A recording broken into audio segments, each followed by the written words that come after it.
and they let him pass it up court, and then it gets picked off. A long three by Pangos, no good. 1 second, it's over.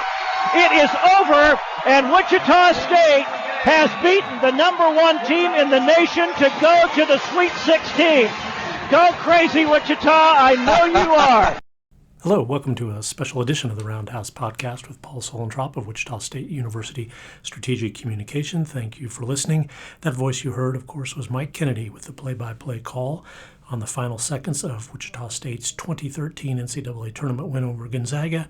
That's one of thousands of memorable moments Kennedy brought to Shocker fans over his career. He became full-time voice of the Shockers in 1980. Today, he announced his retirement at the end of the 2025-26 school year after he finishes his duties with basketball and baseball.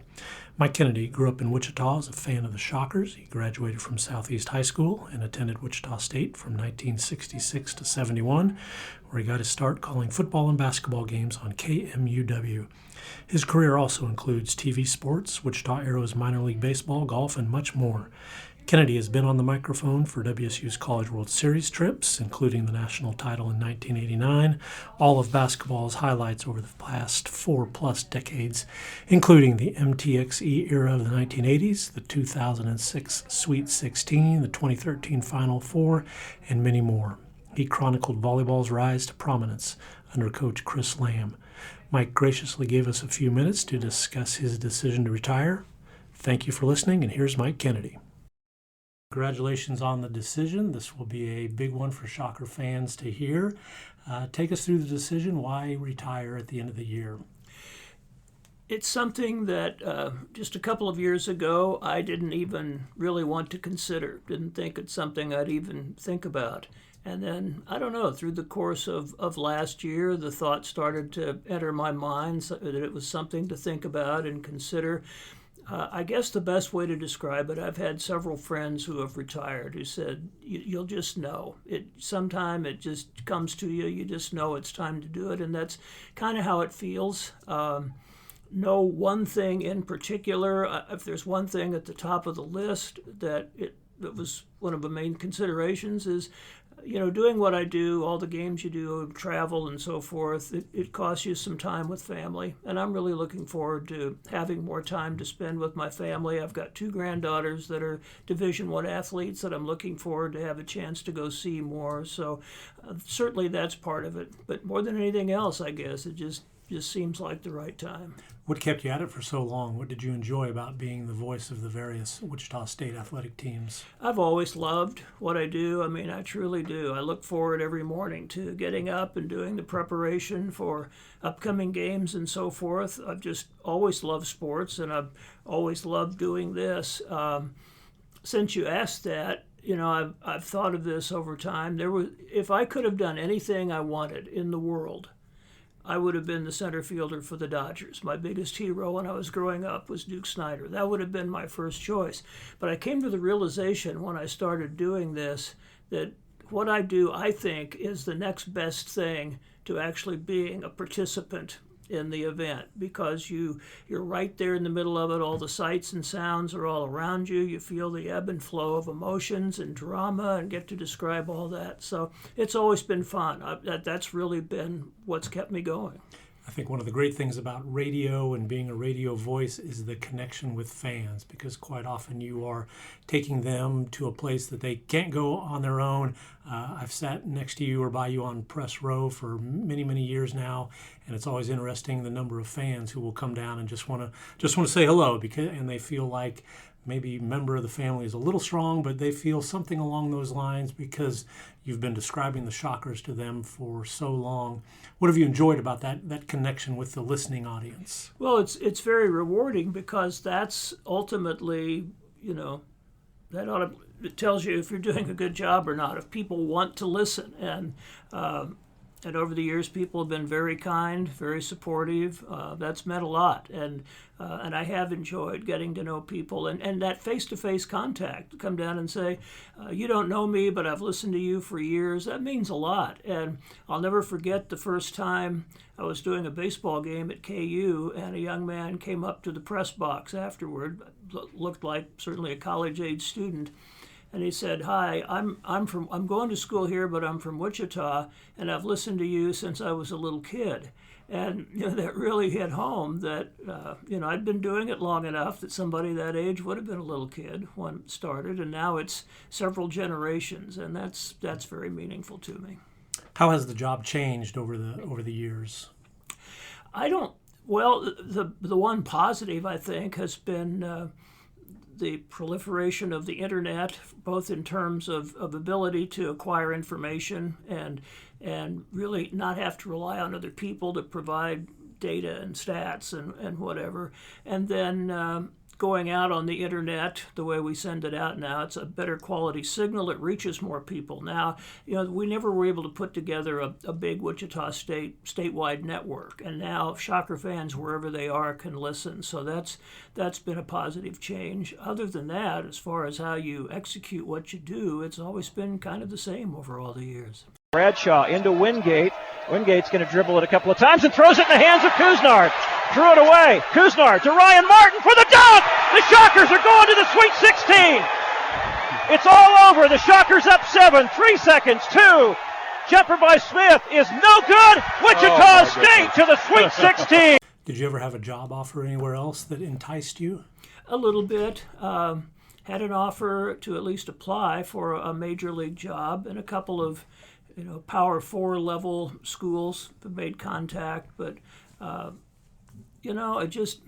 was so entrenched here. I grew up here. I was a Shocker fan my whole life, and once I got into this and started to develop all the relationships and the history and so forth, it just wasn't something that I ever felt like leaving.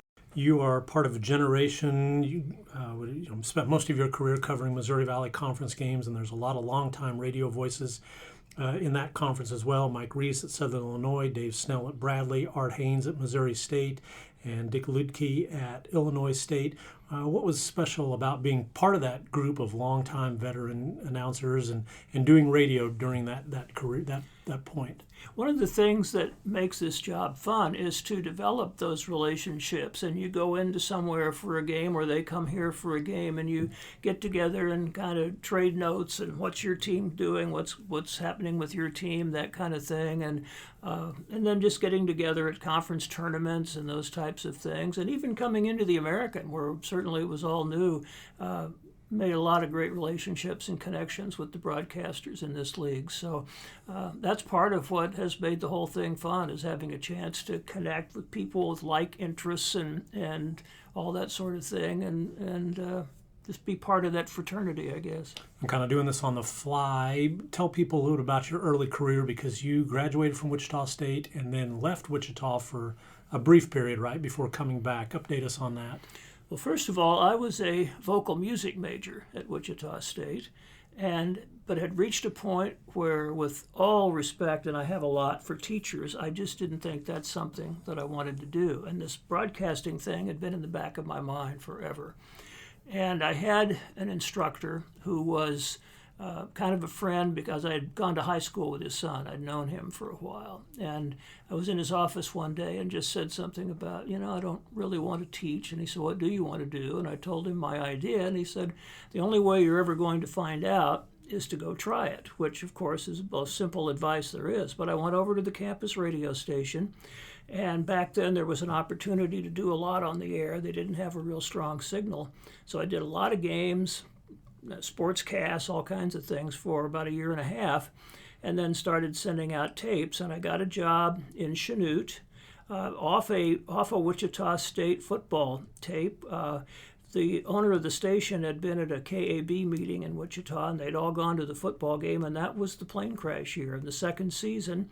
And Don Gilly ran back a kickoff, 104 yards for a touchdown, and that was on the tape, and he remembered the play, thought I described it well, so that got me my first job.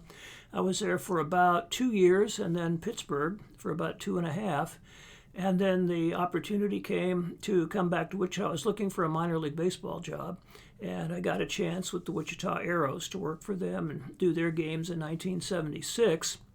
And then later that summer, Cake Radio and TV came to me and said they had just acquired the rights to Wichita State. Would I be interested in going to work for them, doing weekend TV, doing radio broadcasts when the games were televised. That's kind of how it started. And after 4 years of that, the stations were sold, things changed, and I ended up being the full-time voice in 1980. Do you have plans for all the rocking chairs you will receive on your farewell tour? Not really a rocking chair guy, but yeah, whatever will be very nice. What will you miss the most? It's still, once you're sitting in that seat and the game gets started, it's fun, it's exciting. And certainly I'll miss some of that. And I'll miss the relationships, although I hope to certainly maintain a lot of those. It'll be different. So that would be the main thing. The relationships over the years are what you find you really value and are really important. And so I hope to just take the opportunity to continue to see people and keep in touch. I think we will get together at some point to maybe do a more in-depth Mike Kennedy memories kind of a thing. Off the top of your head, favorite moments, what are you always going to remember? Pretty early on the very first year we had the back-to-back games with Iowa and KU in the NCAA tournament. 1982, I got to describe a College World Series championship. Certainly some of those early 80 teams with Carr and Lovington and McDaniel and all those guys were special. The 89 College World Series championship, and then of course the Final Four run in 2013. But with all of those obvious moments, there were just games here and there that were really exciting games that were just really fun to be part of, that were almost as big and almost as important as some of the ones that were obviously more important in terms of what it meant nationally. You always seem to really enjoy the baseball trips, especially during the Missouri Valley Conference era. Get on a bus.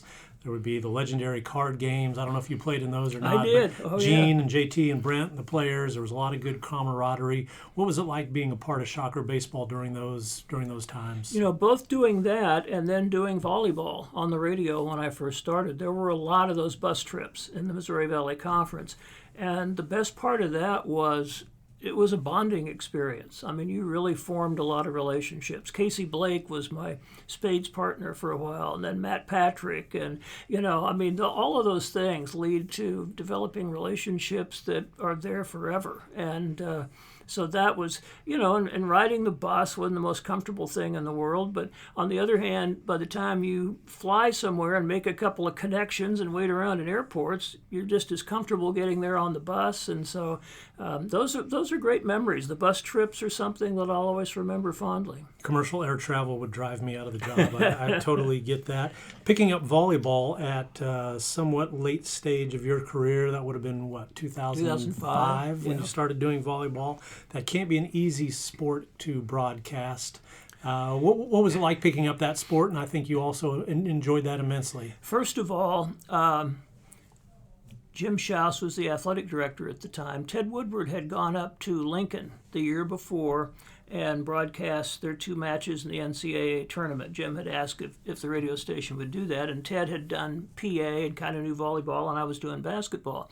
A week before the next season, I get a call asking if I would be interested in doing all of the volleyball matches. And after discussing it with my wife, adding another full season to my schedule, I said okay, but I knew that I did not know volleyball like I knew the other sports that I was more familiar with. And I knew I would be able to appreciate a hustle play or a really athletic play, but nothing about, just strategy and fine points and that kind of stuff. And Chris Lamb's the best teacher to get you in shape for that kind of stuff you're ever going to have. One of the things, first of all, the first time I first found out I was going to do that, I walked into a practice to try to pick up as much as I could, and Darcy Voss walked over, shook my hand, and said, "Hi, I'm Darcy. We're so glad you're going to be with us." And I thought, this is a first. In all my years of college athletics, this is a first. And then Lambeau said, as we were going to Houston for the first tournament of the year, "Now you're going to find that," he said, "I've listened to you do hundreds of basketball games." He said, "You're going to find you're not going to be able to describe every touch and every pass like you do in basketball." And I thought, arrogant me. We'll see. It took me about 30 seconds to realize that was true. So it was a big learning curve that first year, and got some help from a couple of guys here and there that had done a lot of volleyball on the radio at other schools as far as terminology that shortened what you had to say. So, yeah, but it was fun. Being around a women's team that much was first for me, and it was interesting for me that they were young women, but great athletes, competitive athletes. I mean, that kind of stuff was just like being with guys. The competitiveness and how hard they worked and their desire to be good, all of that just fell right into place. So yeah, that's always been a big part of the enjoyable part of what I've done here. And that volleyball team almost yearly is an enjoyable group to be around. I would have had a similar experience when I started covering volleyball with very little background, but they were very patient at explaining it and just did a nice job of helping you along.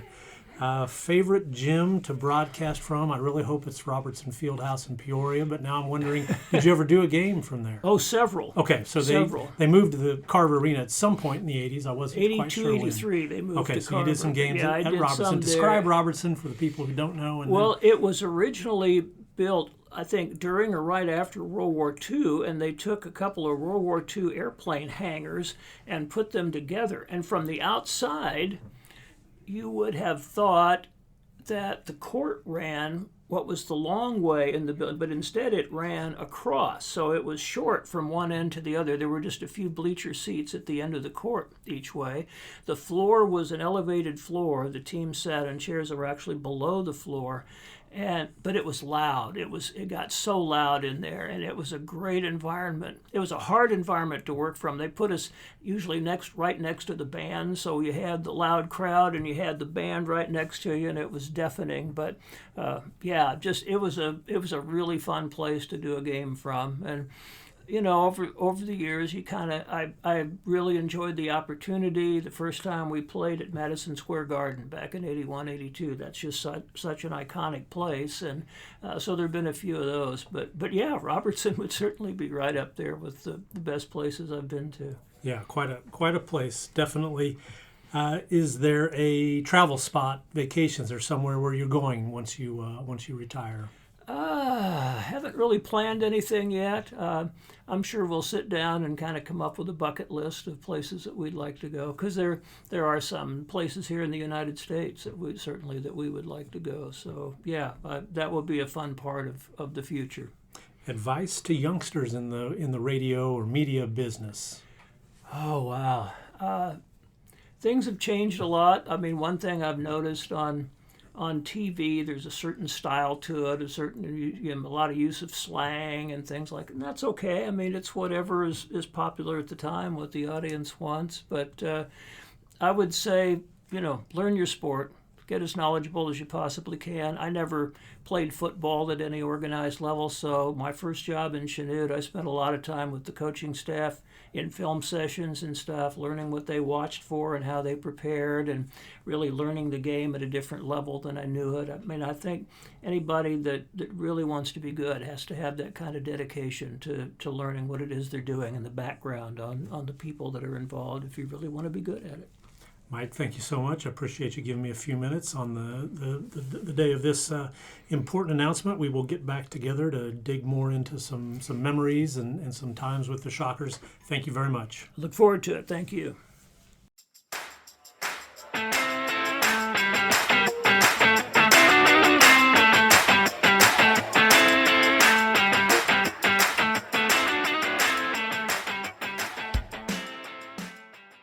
Great insight as always. Thanks for listening to the Roundhouse podcast, courtesy of Wichita State University Strategic Communications.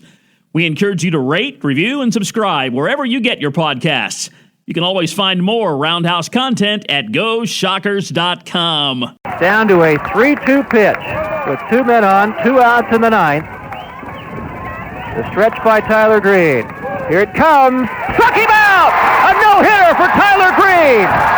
A strike 3 call on the outside corner, and Tyler Green has pitched the 4th no-hitter in Wichita State history, the 2nd in as many years, as he joins fellow classmate Charlie Gendrome as the author of a Wichita State no-hitter and in the process struck out a career-high 13, including all 3 outs in the 9th inning.